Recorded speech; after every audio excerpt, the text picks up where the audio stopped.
Hello, beautiful souls. Today's video is about abandonment and love addiction.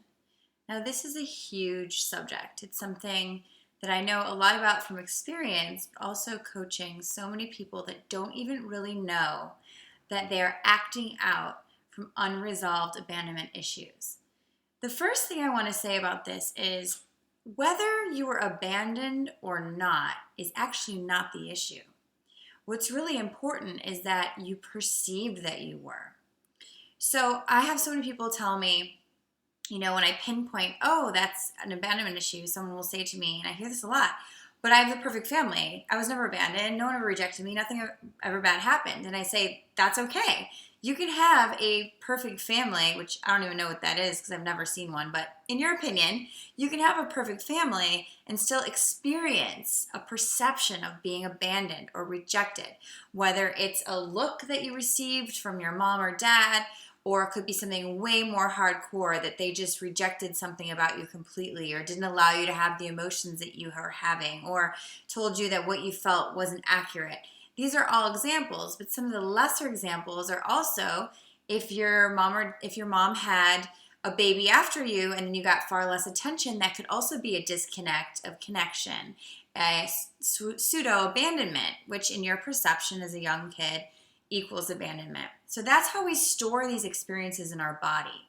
And what happens when we have this perceived rejection or abandonment is a lot of us tend to fall into what I would call love addiction.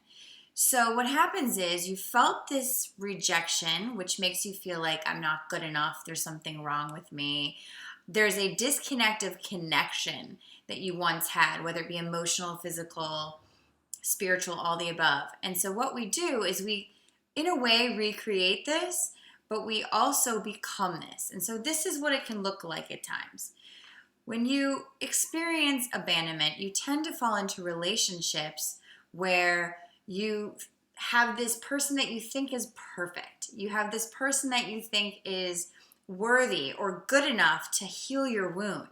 And so you're looking for what you think is enough or perfect or amazing so that you can finally be saved from this internal unresolved wound of not enoughness. And so you have this person that you think is amazing, and what happens over time is they end up not being able to heal your wound because, newsflash, nobody can heal this except for you. It's actually designed that way, and I'll tell you why in a second. But they end up not being able to heal this wound that you have. And so what do? You reject them. You're not good enough. You're not healing this for me. I'm still feeling this. So then you project that it's probably because of them. There's all types of things that happen. So you get rid of that person and it continues. You're addicted to this almost perfection of love. But then this other thing that can happen is you get in a relationship with someone who may do this to you again, may recreate the same exact original rejection, original abandonment, for the same experience, for the same reason that you can end up literally dealing with yourself differently and not rejecting yourself anymore. So this person could look controlling. This person could look critical. This person could look abandoning and selfish. You will do this on purpose, unconsciously, so that you can heal this original wound. And what this wound really is, as you get older, recreating it, the reason you keep feeling abandonment come up in you is because you've never said, I choose you anyway.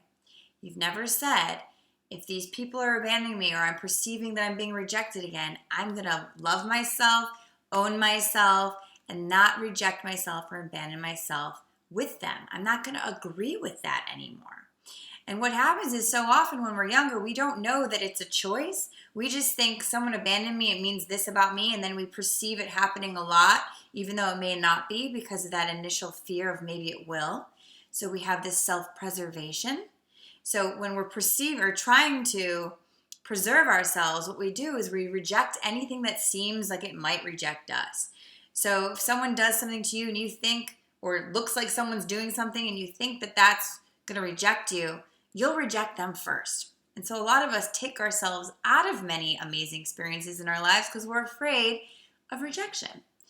the way that I healed my massive issue of rejection and pseudo love addiction was by literally learning to love myself, become my own acceptor, become self-approved. And this takes a long time, but it doesn't take a long time to get started. You can start today. I've designed this program called Soul Lab, which is really feeling it to heal it, is coming back to the true self, is reclaiming everything you think you've left behind, is giving yourself everything you think you need from someone else. And it's really what I like to teach people, is what I had to learn, is that you really need to feel these sort of disassociated feelings. Feel this fear, feel the abandonment, and don't buy into it like, yeah, you deserve to be abandoned, but feel into it like, wow, there's an inner part of me that's hurting. That's why I keep creating it. Instead of saying that inner part of me that's hurting is the truth, say this inner part of me that's hurting has perceived something really painful and gone through something perhaps really painful. But you don't have to go through it anymore if you're with yourself this time. You're not abandoning this feeling that you have and running in other directions to try to not feel that feeling. But you're allowing yourself to feel these feelings, and all you have to do is be there with it, and you will see it can be really hard. I mean, I just had to go through one layer of this recently, but you can go through it, and at the end of those feelings, just being acknowledged and heard and understood, of seeing where it first started and maybe how you continued it and why you continued it, and forgiving yourself for that, then you can say, I'm not afraid. I want to feel this to heal this. You'll allow yourself however long it takes to just feel whatever it wants to feel. And you'll see the next day, you're going to feel amazing. It's going to be like an emotional cleansing. All your emotions want to do is to be acknowledged. They want to be accepted. Everything you feel like you're not. They want to be acknowledged. They want to be accepted. And they want to be okay. And they want to know that if anything else happens, anyone rejects you, that you won't reject you. And that's how we reclaim our true self, is we really feel it to heal it and realize that it was all probably a misinterpretation anyway. And if it wasn't, if someone did abandon you and someone did reject you, it was never about you anyway. It was about them, because we don't hurt people unless we're hurting. So really, feel it to heal it. Stop abandoning yourself and stop looking for love outside of yourself. It's within yourself. So I hope that little daily dose was helpful for you guys. If you have any comments, ask below. And also I'll put a link to Soul Lab if you want it. It's one-on-one, but it's a 6-week program that really jumpstarts this process for you. So I hope you have a beautiful day. Namaste.